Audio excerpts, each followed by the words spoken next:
ജോലി തുടർന്ന് കൊണ്ടുപോയില്ലെങ്കിൽ എല്ലാം നഷ്ടപ്പെട്ടു പോകും. പിന്നീട് പിന്നെ മക്കളില്ലേ, അവരെയൊക്കെ വളർത്തണം. അതുകൊണ്ട് ഇറങ്ങി വരുന്നത്. ഞാൻ മാത്രമല്ല, എല്ലാവരും അങ്ങനെ തന്നെയായിരിക്കും. നമ്മുടെ പ്രയാസങ്ങൾ നമ്മൾ മാത്രം അറിഞ്ഞപ്പോൾ അതെന്താണെന്ന് വെച്ചാൽ നമ്മുടെ സാഹചര്യം ജോലി ചെയ്യാതെ ജീവിക്കാൻ പറ്റില്ലല്ലോ. അപ്പം അല്ലെങ്കിൽ നമുക്ക് അതുപോലെ എല്ലാം നിർത്തി വീട്ടിൽ ഇരിക്കാൻ പറ്റാത്ത സാഹചര്യം വരുമ്പോൾ നമ്മൾ പണിക്കിറങ്ങണം അല്ലേ. പിന്നെ മക്കളില്ലേ, അവരെയൊക്കെ വളർത്തണം.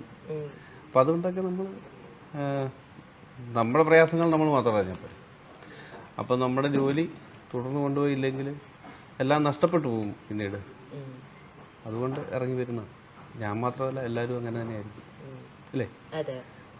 അപ്പം ഈ ഒരു ഇങ്ങനത്തെ ഒരു സ്റ്റേജിൽ ശരിക്കും പറഞ്ഞാൽ നമുക്കൊരു സൗഹൃദങ്ങൾ അതിന്റെയൊക്കെ ഒരു പ്രാധാന്യം ശരിക്കും ഭയങ്കരമായിട്ട് ഫീൽ ചെയ്യുന്ന ഒരു സമയമായിരിക്കുമല്ലോ. ആ സമയത്തും എല്ലാ സുഹൃത്തുക്കളും വിളിച്ച് പറയുന്നത് എന്താ, പരിപാടിക്ക് ഇറങ്ങണം, പഴയതുപോലെ സജീവമാകണം എന്നും പറഞ്ഞ് ചാനലിലായപ്പോലും ഒരു ഷെഡ്യൂളിന് എന്നെ ഫ്ലവേഴ്സ് സ്റ്റാർ മാജിക്കിന് വിളിച്ചപ്പോൾ ഞാൻ അന്നേരം പോകാൻ ഞാൻ വരാമെന്ന് പറഞ്ഞിട്ട് തലേദിവസം പറഞ്ഞ് ഞാൻ വരുന്നില്ല എന്ന് പറഞ്ഞു. അപ്പോൾ അതിൻ്റെ ഷോയുടെ ഡയറക്ടർ പറഞ്ഞു, ഉല്ലാസ അങ്ങനെ വിചാരിച്ചിരുന്നു കഴിഞ്ഞാൽ അങ്ങനെ ആയിപ്പോവും, അതുകൊണ്ട് വരണം, മറ്റൊന്നും വിചാരിക്കണ്ട, ചുമ്മാതെങ്കിലും ഒന്ന് വരാൻ പറഞ്ഞു, ഫ്ലോറിൽ വന്നിരിക്കാൻ പറഞ്ഞു.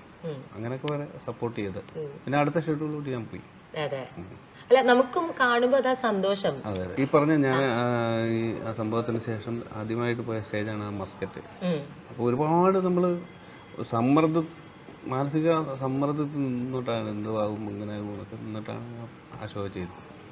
പക്ഷെ നമ്മൾ പെർഫോം ചെയ്യുമ്പോൾ നമ്മളത് മറന്ന് അങ്ങ് ചെയ്യും.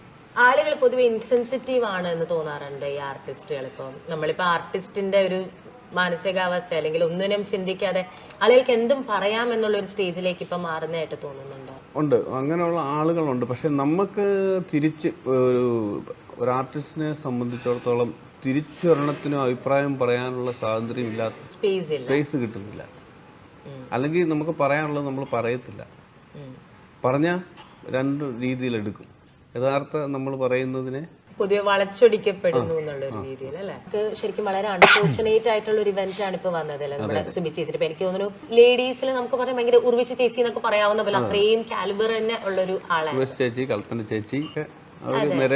അപ്പം അതേപോലെ തന്നെ ഒരു കാലിബർ ഉള്ള ആരും എനിക്കറിയാം. നിങ്ങളൊക്കെ വളരെ ക്ലോസ് ഫ്രണ്ട്സ് ആയിരുന്നു, നിങ്ങളൊക്കെ ഒരുമിച്ച് ഒരുപാട് ഷോ ചെയ്യുന്നു. ഞാനിപ്പോ ഒരു 2-3 മാസത്തിന് മുമ്പ് വരെ ഞങ്ങൾ ഒരുമിച്ച് വർക്ക് ചെയ്തായിരുന്നു, കോമഡി തില്ലാന എന്ന് പറയുന്ന സമയത്ത്. അപ്പോൾ ഈ പുള്ളിക്കാരിക്ക് അന്ന് ഇച്ചിരി ആരോഗ്യ പ്രശ്നം ഉണ്ടായിരുന്നു.